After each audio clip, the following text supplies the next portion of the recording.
Hello, my name is Chris Maynor, and I am your instructor for MBA 610 Managerial Economics.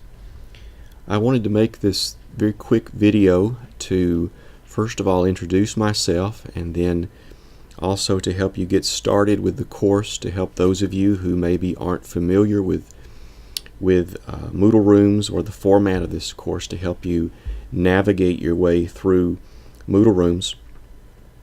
So I'm now in my 21st year of teaching full-time. I've been teaching here at Union for 8 years. In addition to teaching the MBA Managerial Economics course, I teach a number of undergraduate courses, micro and macroeconomics, public finance. I also teach labor economics. And if my recollection is correct, I believe this is the 4th year that I've been teaching managerial economics online. So with that introduction out of the way, let me say first of all that anytime you have questions in this course, feel free to send me an email. I will try to be as responsive as I possibly can. I will respond quickly and thoroughly. We do have a rather large class this semester, almost 35 students. So be patient with me, but I will try my best to be responsive to your needs and your concerns. So when you log into MBA 610, the first thing you will come to is this section on the syllabus. So before you dive into the material, there are 3 things you need to take care of.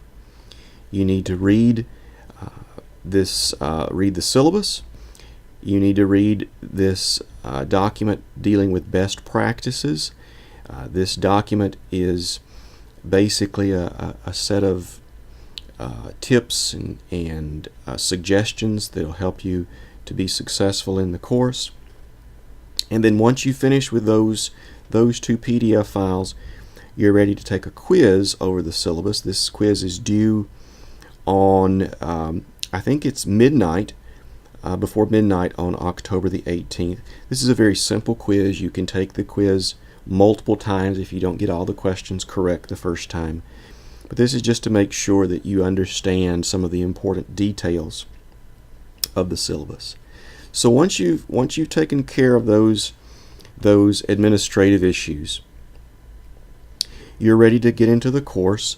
And our course is divided into 8 weeks and 8 topics, 1 topic per week. Our topic for week 1 is economic decision making. So we're going to click on week number 1.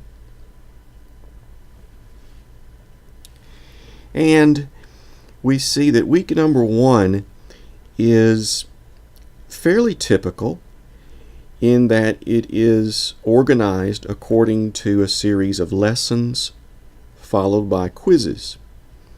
So you'll notice lesson number 1 followed by lesson number 1 quiz, and then lesson number 2 followed by lesson number 2 quiz. And these are sequential. You want to do these activities in order. So let's start with lesson 1, measuring economic profit. And so a lesson is basically a series of content pages. Usually the first 1 or 2 pages will be like the one you see here, some discussion, maybe some terminology, some definitions. Once you've read this brief paragraph, you'll click Next. And then here's a quick definition and equation for profit. Should not take very long. The next one deals with revenue. Click Next. And here's one. This is the content page, a little bit longer, a little bit more material. You'll notice at the bottom of each content page there is a menu to help you navigate. Clicking Next.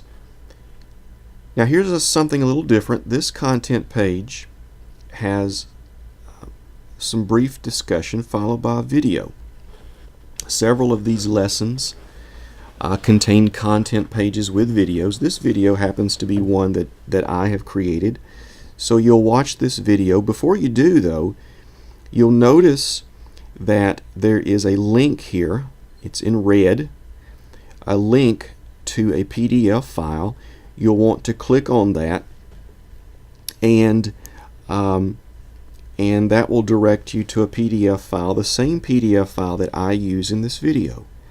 So you can obtain that document, print it out, and use that as you work through this video on explicit and implicit costs.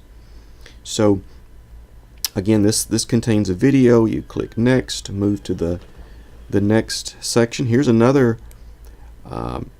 lesson page with a video, this one from Khan Academy. I like to make use of resources that have already been made available, provided they are appropriate for the topic. Once we finish this page, we move on, and now we're at the end of lesson 1, and at that point we can go back to week 1. I usually just use the menu bar here at the top, and so clicking there, I go back to week number 1. And now that I have finished lesson number 1, I'm ready to move to lesson 1 quiz. Quizzes are all multiple choice questions. Quizzes can be taken repeatedly until you have a perfect score. There's no time limit on quizzes, so you can take them at your leisure. I have some suggestions about taking quizzes. A lot of students will take a quiz, they don't do very well, and then very often maybe end up taking the quiz 5, 6, 7 times. If it takes you that many attempts to complete a quiz, it probably is an indication you weren't ready to take that quiz, and it certainly is an indication you're not ready to move on, and obviously not ready for the exam for that week. So take the quizzes, but take them wisely. Use them as learning tools. Don't get in the habit of using a trial and error method to work through quizzes. So once you've finished lesson 1 quiz, we're ready to move to lesson 2. Lesson 2 quiz, lesson 3 quiz. And once we finish the lessons and the quizzes for that week, you're then ready for the examination. This week 1, there are 2 parts, a week 1 examination multiple choice, and then a week 1 examination part 2, which has a couple of problems or short answer. In the syllabus, you will see a discussion of examinations. They're different from quizzes. They do have a time limit, and they can only be taken one time. These quizzes, the quizzes that we discussed, are a relatively small portion of your grade. Examinations are a somewhat larger portion of your grade. So you want to be very careful before you click on week 1 examination. Once you get into the examination, the clock starts, and you're on, in this case, a 90-minute time limit. Very often there will be 2 parts to each examination, a multiple choice part and a written part. So this takes you through the first week.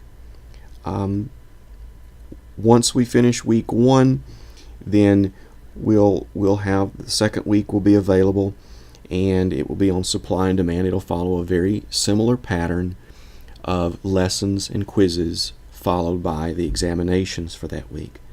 So a very simple format. There are no discussion groups or forums in this course. This course is based on a lecture format, and so the lessons take the place of lectures, and the quizzes take the place of what would otherwise be homework assignments. So a very simple format.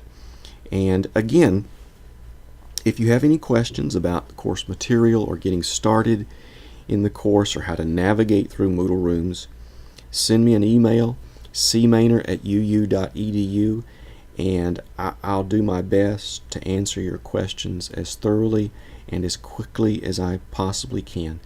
I hope this has been helpful, and I wish you all well as you get started in our course.